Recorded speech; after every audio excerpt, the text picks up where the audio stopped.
Justice League Dark issue 28, Ram V writing with Amanke Nihilpin on the art. Take it away, Connor. Yeah, so this is the final issue of this part of the run. This is the last of the Upside Down Men. All that stuff is wrapped up here. It does conclude in a mostly quite satisfying way. It's pretty solid. We open with where we left off last time. Zatanna and the Upside Down Man are sharing a body because of the magic thing she did, and they're basically inside. They're in like a mind space that they're both sharing because they're sharing the same body, the same mind right now. So they have like this internal battle, like this a bit of a dialogue, and then they have like a battle of the wills, as we kind of called it in Wonder Woman. And the Upside Down Man tries to absorb Zatanna. It's like, I'm going to steal all your memories and make it so that you're nothing. You're not even going to be an afterthought in my mind. You're just going to be an echo. And we see a lot. Some of these beats from Zatanna. This gorgeous, like his jaw opens up really wide, and you have like all these memories being sucked out of Zatanna's mouth, and we are all these moments. Really gorgeous layout stuff. Looks great, and that's the first couple of pages is all that stuff in the mind, and then we cut back to I won't say the real world, but the other dimension that they're in, where they're fighting the Upside Down Man, and he seemingly wins the fight because we see him transform. Zatanna's skin gets shed away, and he becomes just the Upside Down Man again.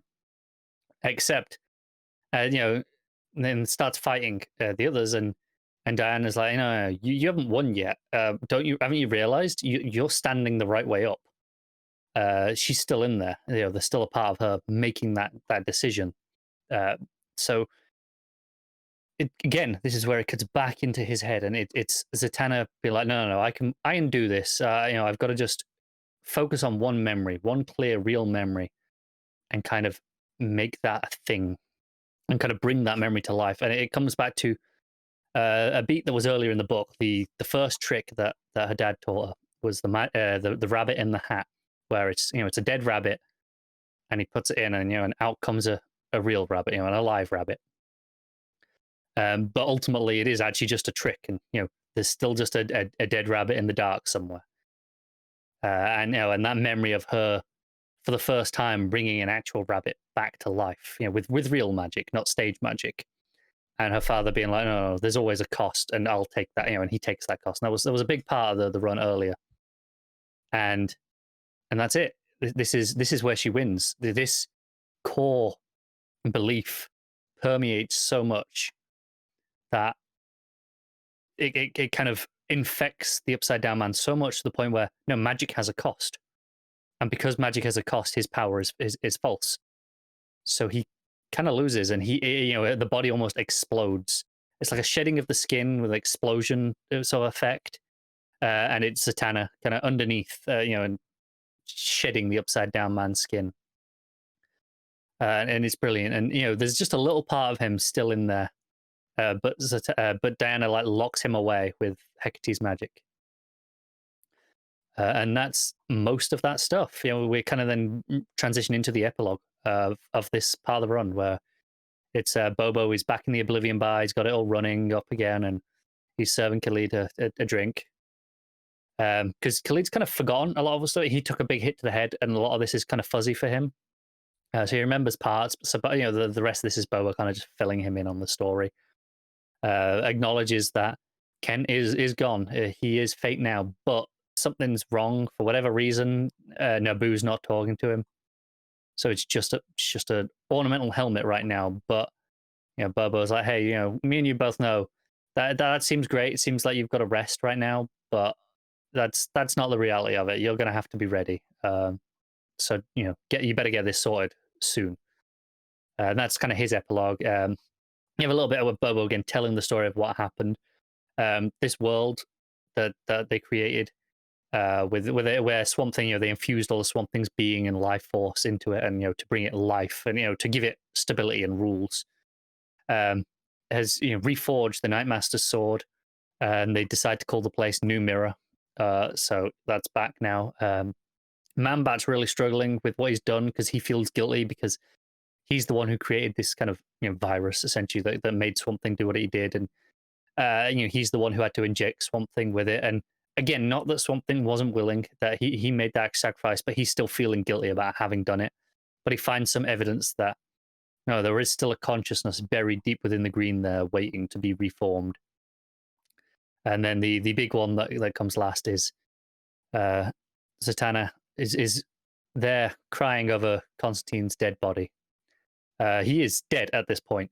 Then her father is there, freed from this torment of what had gone on with the Upside Down Man at last.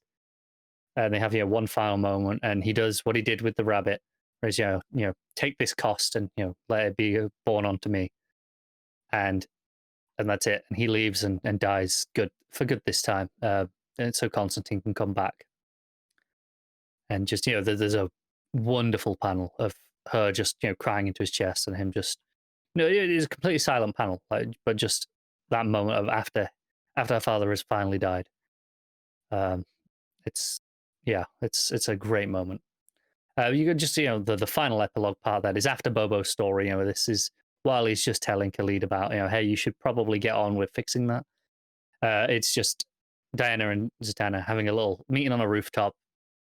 She's clear of Hecate's mark, but hey, the world will always need heroes, so we'll be there when it's ready. And the final page is a man walking out the shadows with a cane with a chain on. I don't recognize off the top of my head. I don't know if this is a thing or not. It might be, or it is possible that maybe I was wrong when I said in another book earlier that this might actually be tied to Endless Winter. I don't know. But this man looks like an elderly man walking with a cane, all in black, big feather cloak almost around his neck, and this pendant silver with a couple of symbols on it, a couple of hammers, daggers, such like that. And then he just explodes into ravens or crows, perhaps. I'm not entirely sure. That's the final bit. This shadowy figure exploding into these dark birds, and then continues in Endless Winter, which I'm very excited for. As we'll get to next week, I'm sure where that starts.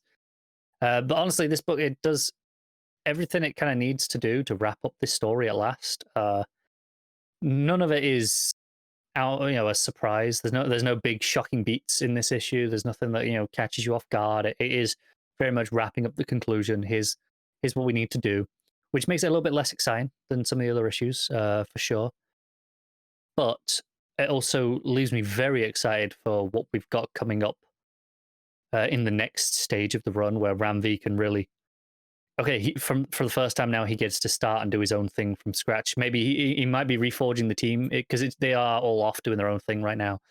So he might have a completely new lineup when we come back in March. I don't know yet.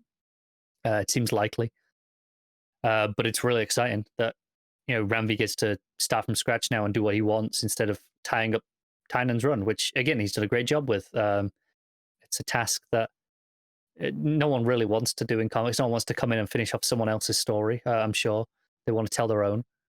But judging what he's been doing in the first few issues of Catwoman with his own material from scratch, I'm very excited to see what he does in the next stage of this book. This is a solid 8 still. Yeah, actually, I'll give it an 8.5 because there are some really nice artistic touches, some great layouts, some gorgeous coloring as well. Especially the stuff in the other world really stands out. So yeah, 8.5.